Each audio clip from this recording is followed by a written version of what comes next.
Oh man, my friends are hanging out again, and I'm still working here on the Shakespeare project. I wonder if it'd be worth it just to skip it. I mean, it's not that much in my grade, and you only get to see friends so much when you're young. But on the other hand, I should really get this done, and it could really count a lot for my grade. Man, I feel like Brutus when he had to make the decision about whether or not to kill Caesar. Despite his legendary status now, there was not much special about Shakespeare's life growing up. Shakespeare was born to a very middle-class family in the town Stratford-upon-Avon. Records show that he was baptized on April 26, 1564. Scholars now believe that his birthday was April 23rd, since it was custom in those days to baptize a child 3 days after birth. William was born as the third of 8 children to parents John Shakespeare and Mary Arden. His father John was a glovemaker, leatherworker, merchant, and a successful tradesman. In his adolescence, Shakespeare attended King Edward IV's grammar school. At school, he learned Latin, Greek, and he read many works of ancient Roman history and philosophy. Because his father was often in financial debt, Shakespeare never attended a university. When he was 18, he married a woman 8 years his elder, named Anne Hathaway. Shortly after their wedding in 1583, Anne Hathaway gave birth to their first child, Susanna. 2 years later, in 1585, she gave birth to twins Hamnet and Judith. Almost nothing is known about Shakespeare's life in the 7 years after his twins were born. Scholars refer to the years between 1585 and 1592 as Shakespeare's lost years. Some believe that Shakespeare may have been a teacher in London during these years. Others believe that it is more likely that he began an acting apprenticeship in London. Though Shakespeare's name was well known in London as an actor and a playwright, he began his fame as a poet. His most famous poems from this era are Venus and Adonis and The Rape of Lucrece. In 1594, Shakespeare joined Lord Chamberlain's Company of Acting. From this, he was able to purchase his home in Stratford, called the New Place, where Anne and his kids lived. As Shakespeare's name grew, so did his plays. In this era, between 1590 and 1592, he wrote his Henry IV series, Richard III, and the Comedy of Errors. As Shakespeare grew in fame, he acquired enough money to become a shareholder of Lord Chamberlain's acting company. Shortly after, they began playing for Queen Elizabeth I. In the era between 1595 and 1597, he wrote the plays Richard II, Romeo and Juliet, A Midsummer's Night Dream, and The Merchant of Venice. Also in this era, in 1596, his only son Hamnet died. It is now commonly believed that the death of his only son was inspiration for what is arguably his most famous drama, Hamlet. Despite his son's death, Shakespeare continued to grow in fame and success. When King James took over the throne in 1603, he declared that Shakespeare's now famous acting company play personal plays for him and be renamed the King's Men. With the King's Men in the era of the early 1600s is when Shakespeare wrote many plays inspired by royalty, including Macbeth, King Lear, Antony and Cleopatra, and Julius Caesar. After a lifetime of success in London, he retired in 1616 due to his failing health. He moved back to Stratford to be with his family and revised his will. He died on his birthday on April 23, 1616.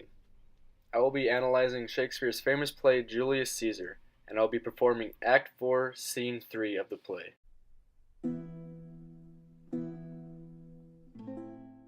Julius Caesar is a historical tragedy written in 1599. It is commonly believed that Julius Caesar is the first play to be performed in the famous theater, the Globe. It is about the death of the Roman Emperor Julius Caesar. Similar to his other historical plays, Shakespeare adds drama and interesting characters to real historical events. Contrary to his other plays, there are very few important characters in Julius Caesar. First, there is Julius Caesar himself. He is the current emperor of the Republic of Rome, and he has recently been offered the crown to be called Emperor for Life. Next there is Brutus. Brutus is one of Caesar's most loyal noblemen, and he's also one of Caesar's personal best friends. However, Brutus loves democracy more than anything else. He has a big problem with the fact that Julius Caesar has been offered to be emperor for life, because that would take away the democratic nature of Rome. The main conspirator in Caesar's death is a general named Cassius. He has been a general of Caesar's for a long time, but he is tired of how the Romans view Caesar. He is jealous of Caesar's power, and because of this, he plots to kill him. He is the one who talks Brutus into being part of the conspiracy to kill Caesar, even though Cassius is just doing it because of his own personal dislike for Caesar. Casca is another conspirator. He helps Cassius convince Brutus to kill Caesar, saying that even though Caesar turned down the crown 3 times, he was only acting to make himself look better. Antony is one of Caesar's most loyal friends.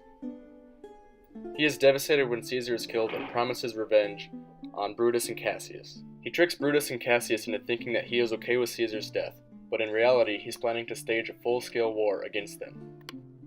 Calphurnia is Caesar's wife. The day before Caesar dies, she has a dream where Caesar is covered in blood.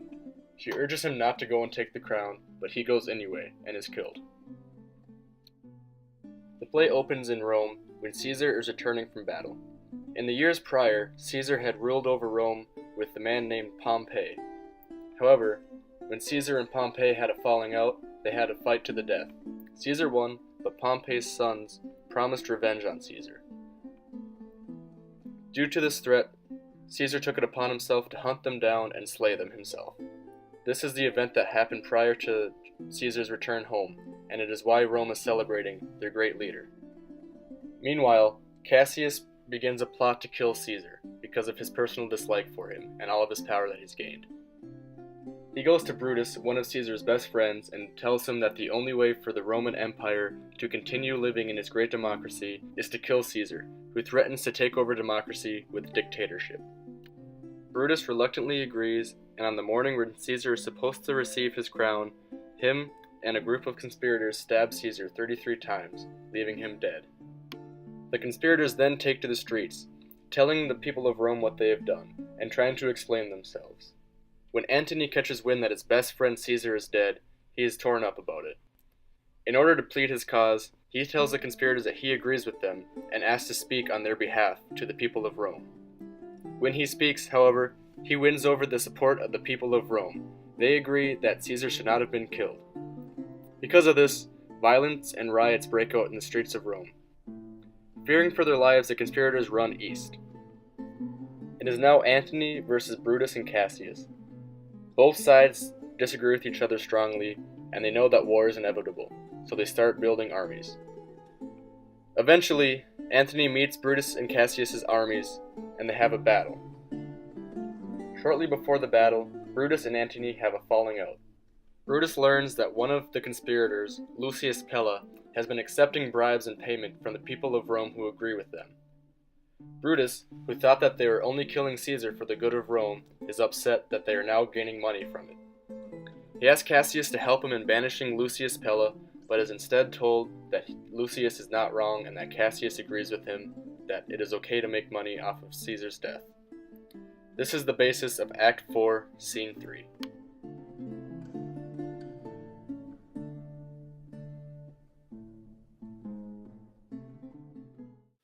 That you have wronged me doth appear in this. You have condemned and noted Lucius Pella for taking bribes here in the Sandrians, wherein my letters praying on his side, because I knew the man, were slight off.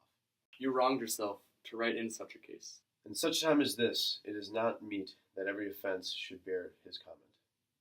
Let me tell you, Cassius, that you yourself are much condemned to have an itching palm, to sell your mart and offices for gold, to undeservers. I, an itching palm? You know that you are Brutus to speak this. Or by the gods, this speech were else your last. The name of Cassius honors this corruption, and chastisement doth therefore hide his head. Chastisement? Remember March, the Ides of March remember. Did not great Julius bleed for justice's sake? What villain touched his body that did stab, and not for justice? What shall one of us, that struck the foremost man of this world, but for supporting robbers, shall we now contaminate our fingers with base bribes, and sell the mighty space of large honors? For me so much trash may be grasped by this. I'd rather be a dog and bay at the moon than be such a Roman. Brutus, bait me not. I'll not endure it. You forget yourself. To hedge me in, I am a soldier, I, older in practice and abler than yourself, to make conditions. Go to. You are not, Cassius. I am. I say you are not. Urge me no more. I shall forget myself. Have mind upon your health. Tempt me no further. Away, slight man. Is it possible? Hear me, for I will speak. Must I give way and room to your rash choler? Shall I be frightened when a madman stares? Oh, ye gods, must I endure all this? All this? More. Fret until your proud heart break. Go and show your slaves how choleric you are, and make your bondmen tremble. Must I budge? Must I observe you? Must I stand and crouch under your testy humor? By the gods, you shall digest the venom of your spleen. Though I do split you. From this day forth, I'll use you for my mirth. Yeah, my laughter, when you are waspish. This scene is important because it personifies the relationship between Cassius and Brutus. Brutus killed Caesar for the good of the Republic, and did not want any praise in return, and in fact feels kind of bad about it. Cassius, on the other hand, killed Caesar because of a personal distaste for him, and is okay with receiving money in return. This section shows us that even though two people may do the same actions, they could have very different motives. It is a very angry and intense section, with Cassius and Brutus shouting at each other and having an argument and exchanging angry words. It shows us that even though Brutus killed Caesar as well, he is not as ill-willed as Cassius. After their falling out, Cassius and Brutus make up, realizing that this may be the last time they ever see each other. They also agree that they would rather die than be put to shame by the people of Rome. They make a pact that should their armies fall to Antony's, that they will kill themselves. The next day, a huge battle breaks out. After days of fighting, it appears that Antony's soldiers are overtaking Brutus and Cassius's. Assuming the worst, Brutus and Cassius kill themselves. However, Brutus and Cassius's armies quickly overtake Antony's, but when they see that their leaders are dead, they surrender. Admiring Brutus's nobility, Antony agrees that he will not condemn the name of Brutus to the people of Rome, and even allows Brutus's body to stay in his camp overnight. This is the end of Julius Caesar by William Shakespeare. Julius Caesar was very interesting to read because it was a historical event that had drama added to it. It is well written and very clear to read, with few characters and very clear dialogue. Compared to the other works by Shakespeare that I have read, Romeo and Juliet and Macbeth, Julius Caesar is my favorite book because it is easy to read and entertaining.